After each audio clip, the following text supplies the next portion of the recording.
boa noite para você. O programa Entrevista Coletiva deste sábado está no ar e hoje nós vamos falar sobre um assunto que interessa ao nosso bolso, que é a economia, também a situação das contas do nosso estado, Minas Gerais. E a nossa entrevistada é uma personagem conhecida no debate econômico brasileiro, Maria Lúcia Fatorelli, coordenadora nacional da Auditoria Cidadã da Dívida. Muito boa noite, Maria Lúcia Fatorelli. É um prazer recebê-la aqui na Band Minas.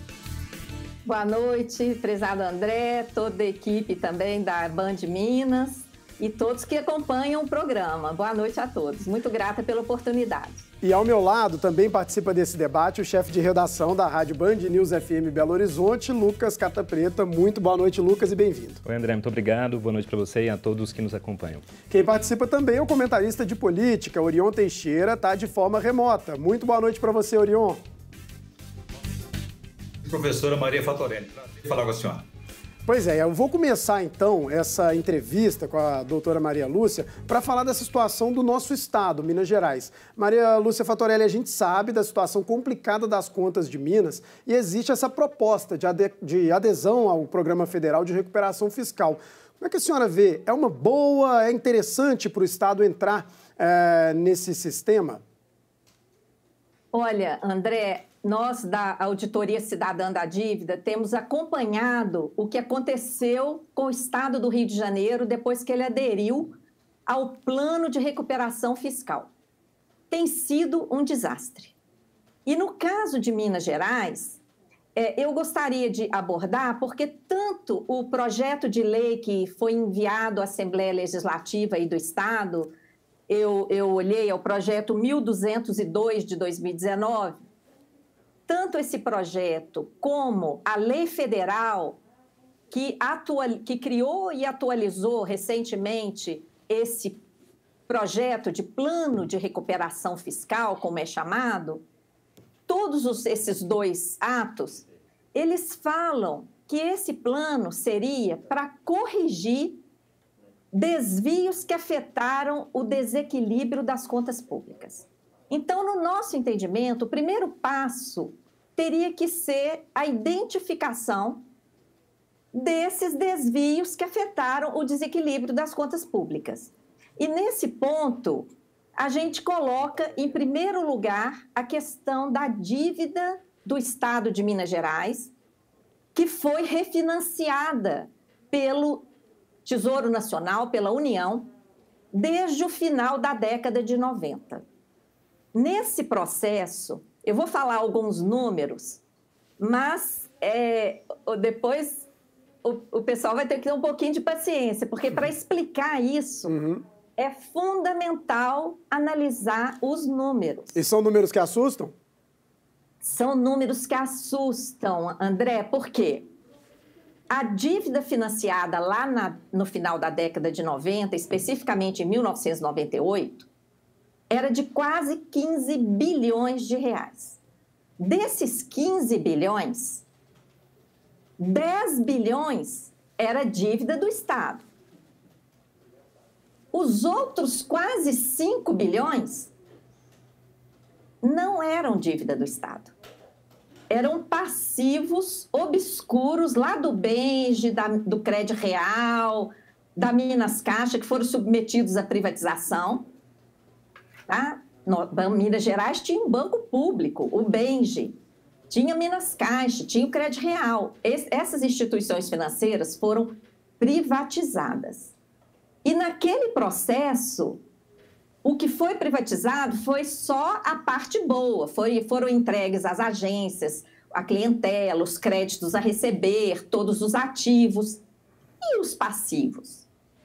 Os passivos foram empurrados para a dívida do Estado. E o povo de Minas Gerais está pagando essa dívida. Então, de início, na fonte, na origem, praticamente 1/3 da dívida refinanciada pela União não era dívida. Eram esses passivos de bancos que foram empurrados. O que aconteceu ao longo do tempo?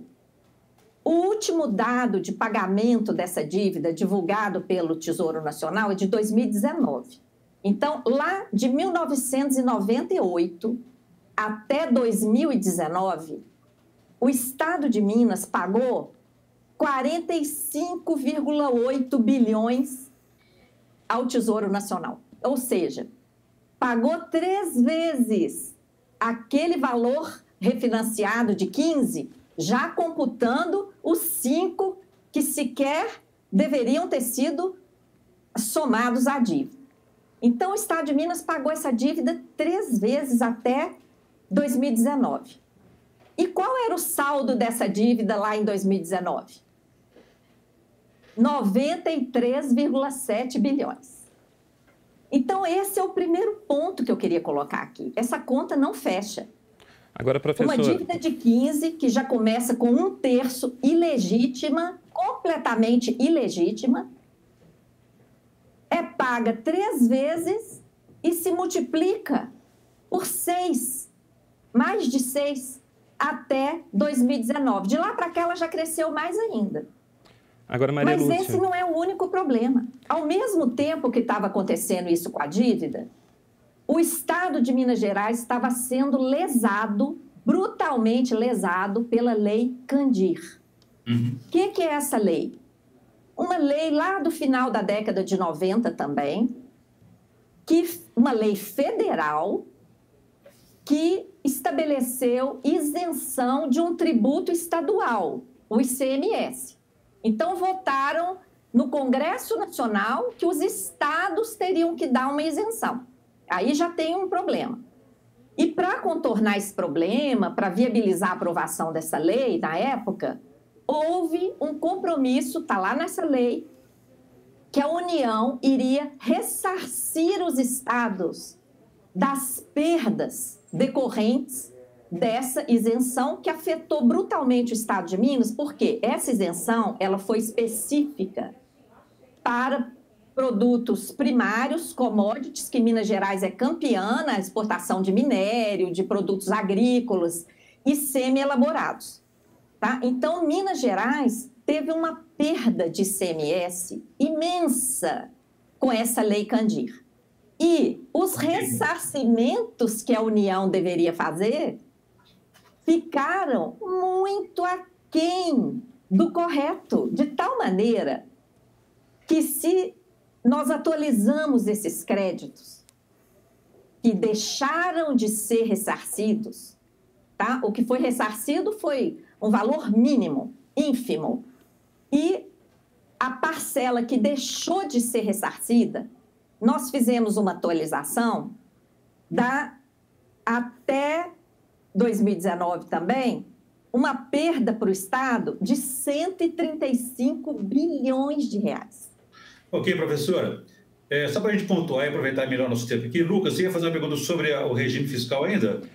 Mais ou menos, Orion. Eu queria entender um pouco da Maria Lúcia. É o seguinte, a gente está falando de bilhões e tudo mais, ela citou essa questão da Lei Candir, a gente sabe que isso é um cabo de guerra entre os estados e a União.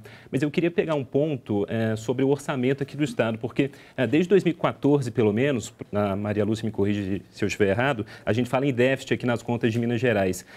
A LDO do próximo ano está prevendo um rombo de 12,4 bilhões de reais. Quer dizer, ano após ano a gente fala de déficit e isso acaba gerando o quê? Dificuldade na prestação de serviço público de uma maneira geral, né? Parcelamento de salários, por exemplo. O que é que está acontecendo de errado aí por parte das administrações estaduais, governos tucanos, depois Pimentel e agora Romeu Zema, que a gente não consegue sair desse buraco? Lucas, sua pergunta é super importante, porque quando você coloca exatamente que o déficit começa em 2014, isso é uma regra geral em todos os estados, independentemente de partidos, tá? Independentemente de eficiência ou ineficiência dos gestores. Na União, idem. 2014, se você pegar o comportamento do PIB, o PIB vinha crescendo, em média, 4% até 2013.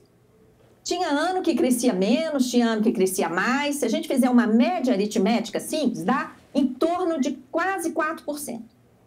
O que acontece em 2014? O crescimento do PIB foi praticamente zero, cresceu meio, ou seja, quase nada. Entendi. O PIB não cresceu quase nada em 2014. 2015 e 2016, nós tivemos uma queda do PIB de 7%. Uma queda evidenciada somente em países em guerra, ou então nessa situação em pandemia que surgiu só em 2020. Lá em 2014, 2015, 2016, não estávamos em pandemia. Graças a Deus, também não estávamos em guerra. Não houve quebra de safra, não houve quebra de bancos, que foi o que provocou a crise, por exemplo, lá nos Estados Unidos, da Europa. Aqui os bancos lucrando como nunca. O que produziu aquela crise? Que, a partir de 2014, provocou essa queda brutal no PIB e afetou as finanças públicas da União e de todos os estados e municípios do país. Foi a política monetária do Banco Central. O Banco Central elevou a taxa Selic para 14,25%.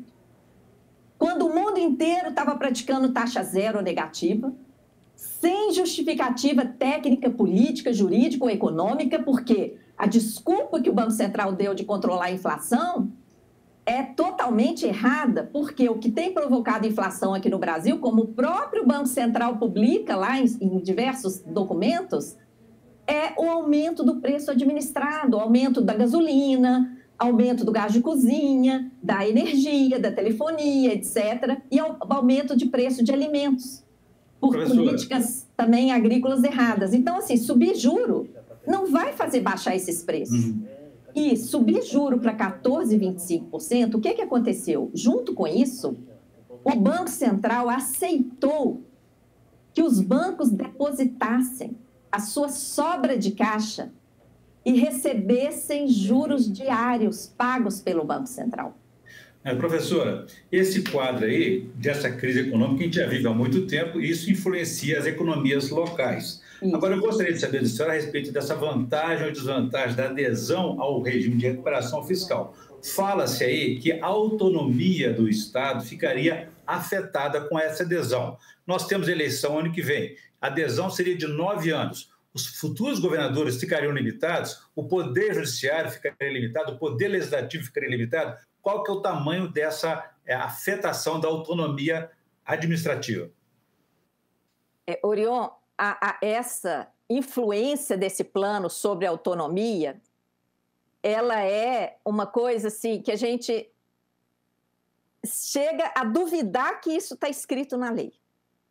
Essa lei federal, Lei Complementar 178, que, diga-se de passagem, foi aprovada no dia 15 de dezembro, no mesmo dia, na Câmara e no Senado. Não houve debate algum. Ela foi aprovada virtualmente, no mesmo dia, nas duas casas legislativas, sem passar por uma comissão sequer. O que está lá nessa lei? Aqueles estados que aderirem ao plano de recuperação fiscal terão que concordar com uma série de medidas. Uma delas, eles terão que concordar com um conselho de supervisão. Esse conselho de supervisão terá mais poderes do que o governador, do que a Assembleia Legislativa, como a gente já viu na prática no Rio de Janeiro. Quem vai integrar esse conselho? 3 pessoas e 3 suplentes. A lei só cita que uma dessas pessoas será indicada pelo Tribunal de Contas da União. Será ali um auditor do quadro do Tribunal de Contas da União. Os outros 2, a lei não fala nada, nem os suplentes. Podem ser pessoas vindas do mercado, como aconteceu no Rio de Janeiro. E o que aconteceu lá? A Assembleia Legislativa do Rio aprovou uma lei, essa lei acabou sendo sancionada. Inicialmente houve um veto que foi derrubado, mas ela acabou sendo sancionada. Chegou nesse conselho, o conselho falou, não, essa lei não pode vigorar, não. Ela afeta aqui os compromissos, as medidas do plano de recuperação fiscal. E entre as medidas, só para dar uma ideia para as pessoas que estão nos assistindo, ela prevê privatizações, ela prevê reforma da Previdência para aumentar a contribuição extraordinária e contribuição dos inativos, como constou da reforma aprovada em âmbito federal, reduzir incentivos fiscais e benefícios, fragiliza a estrutura do Estado com perda de direitos para os trabalhadores, porque ela estabelece teto de gastos, congela o gasto público, deixando fora o gasto com a dívida, tá? O gasto com a dívida não fica congelado, não. Congela só as despesas primárias. E de tal maneira que, quando a gente olha o diagnóstico do problema, que está lá na questão da dívida que eu já falei, está lá no rombo da Lei Candir, está também em incentivos fiscais injustificados, que a lei permanece com eles. E no risco da securitização de créditos, que já funciona em Minas com a MGI Participações, com essa nova lei, nós temos o risco de aprofundamento de tudo. Por quê? Como o Lucas colocou muito bem, o Estado já sofre o impacto da crise, nós chamamos de crise fabricada, inclusive na página da Auditoria Cidadã, quem está nos ouvindo pode acessar artigos, vídeos, onde a gente explica detalhadamente como essa crise de 2014 para cá foi fabricada pela política monetária do Banco Central. Então, diante disso tudo, desse diagnóstico, em vez do plano de recuperação fiscal enfrentar o que provocou a crise, o que colocou o Estado de Minas Gerais nessa penúria, ele vai aprofundar. Por quê? Uma das coisas que o plano de recuperação fiscal faz, além de impedir o investimento e gerar toda essa escassez, ele abre para amplas novas dívidas. Novos empréstimos. Novos empréstimos. Então, em vez de enfrentar o que já vem causando problema, que é esse sistema da dívida, o plano libera, chega a incentivar novas dívidas com garantias da União. E dívidas com garantias da União podem ser objeto de securitização, que é aquele esquema que desvia recursos públicos antes deles alcançarem os cofres públicos. Maria Lúcia Fattorelli, deixa eu fazer um rápido intervalo, mas é rapidinho, viu? Em 2 minutos a gente volta com muito mais no Entrevista Coletiva. Não saia daí.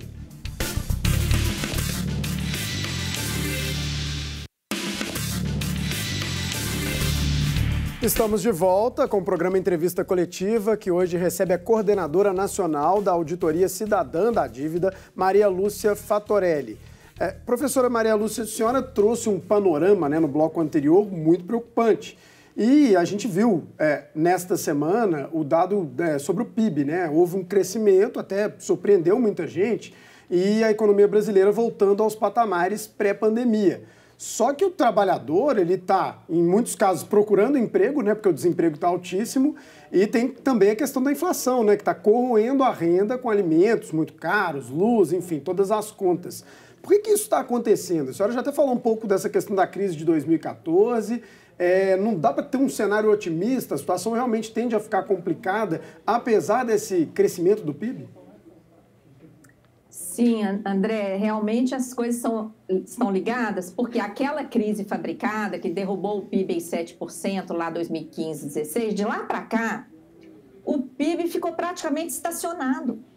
Esse crescimento de 1,2, 1,5, ele é considerado assim, quase um crescimento inercial, ele não chega a ser um crescimento mesmo do PIB, não é? Então, nós estamos aí patinando, a economia está patinando desde a crise fabricada.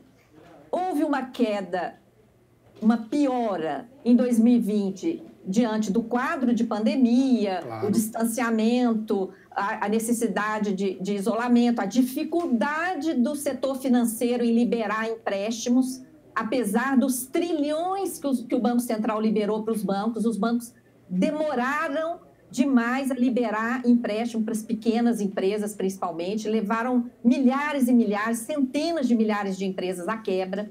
Tudo isso vem afetando o PIB. Então, não dá para ter esperança, não. E com esse plano de recuperação fiscal, em vez de melhorar, o Estado vai endividar mais ainda. Professora, a respeito disso, esse plano ele impõe privatizações como contrapartida a essa isenção de pagamento da dívida por 9 anos. Essas privatizações, aqui no caso de Minas Gerais, por exemplo, ela tem duas travas. Ela tem que ser aprovada pela Assembleia Legislativa, a CEMIG, a Copasa, e uma consulta popular. Com adesão, essa trava fica desfeita, fica liberada? Então, para aderir ao plano de recuperação, o Estado tem que se obrigar a fazer privatizações. Vai ser uma vinculação direta. E o próprio plano prevê uma coisa absurda, mais um absurdo. Ele poderá, se o Estado quiser antecipar a receita das privatizações, ele vai ter que nomear pessoas indicadas pelos credores para a diretoria dessas empresas, antes das privatizações. Olha que absurdo! Veja qual empresário faria isso. Se ele vai vender a empresa dele, ele vai colocar lá um diretor do mercado antes de vender a empresa? Nunca. Então, é realmente muito grave e é um risco de perda de patrimônio ainda maior, não é? Okay. Agora, professora, o cenário levantado pela senhora é muito pessimista e eu estou até bem desanimado aqui, inclusive. Mas pensando em futuro, 2022 é um ano de eleições. Qual que é o caminho que os gestores públicos, aquelas pessoas que vão se apresentar ao eleitor, já a partir deste ano, mas sobretudo no ano que vem, claro, qual que é o caminho que essas pessoas devem apresentar para buscar soluções, mesmo pensando na vida nossa aqui, de cidadão comum que precisa de emprego, de consumir também? Super importante, Lucas. E olha, eu sou uma pessoa extremamente otimista, viu? O cenário que não está bom. Eu me debruço sobre esse tema porque ao analisarmos a situação real, verdadeira do Brasil, o Brasil, e inclusive o estado de Minas Gerais, gente, são regiões riquíssimas. Então, a gente precisa estudar o que está acontecendo, porque é inaceitável, diante da riqueza imensa que existe no nosso país, e nós não temos só riquezas naturais, não, nós temos mais de 5 trilhões em caixa, na conta única do Tesouro, no Banco Central remunerando a sobra de caixa dos bancos, em reservas internacionais, nós temos dinheiro em caixa, e nós temos todas as potencialidades. Então, é evidente que tem alguma coisa errada. E essa coisa errada está exatamente nesse desvio de recursos públicos por meio dessa chamada dívida pública. Como eu mostrei no início, essa conta não fecha. Então, o que todo mundo tem que exigir de quem se propõe a candidatar é o compromisso com uma auditoria completa dessa dívida. Essas parcelas ilegítimas, elas têm que ser segregadas. O que já foi pago, já foi pago. O que está por trás de todo esse plano, de todo esse arroxo que está obrigando a privatizações, a congelamento de tudo, a um retrocesso imenso para o povo do estado de Minas Gerais, o que está por trás disso é essa chamada dívida pública, que já foi paga várias vezes. Então, precisa fazer auditoria da dívida, precisa rever o acordo que foi feito de aceitar um retorno pífio da Lei Candir. Por que os estados aceitaram receber 10% do devido e ainda distribuído em 18 anos? Por que aceitaram isso? O povo tem que saber que esses acordos colocam, encurralam o povo nessa situação de escassez, quando, na verdade, a nossa realidade é de extrema abundância. Nós temos que reivindicar que a abundância que existe em nosso país seja uma realidade na vida de todas as pessoas. Agora, enquanto não enfrentar essa dívida, Orion, não vamos sair dessa situação.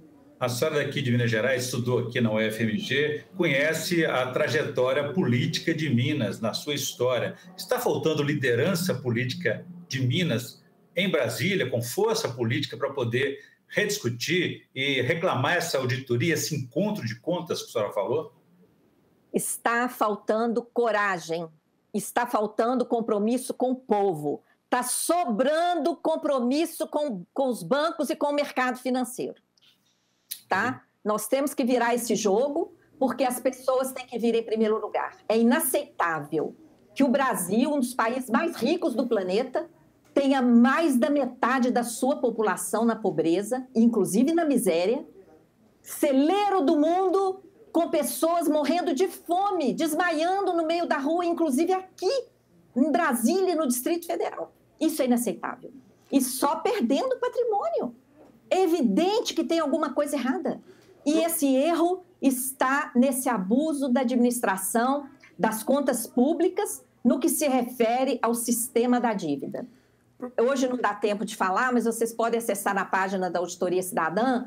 Inclusive, vamos ter um grande seminário nacional onde vamos tratar da dívida externa, da dívida interna, da dívida dos estados, de municípios, porque esse sistema ele se reproduz internamente e externamente. Já vimos em outros países da América Latina, na Europa, onde tive a oportunidade de trabalhar na auditoria da dívida grega.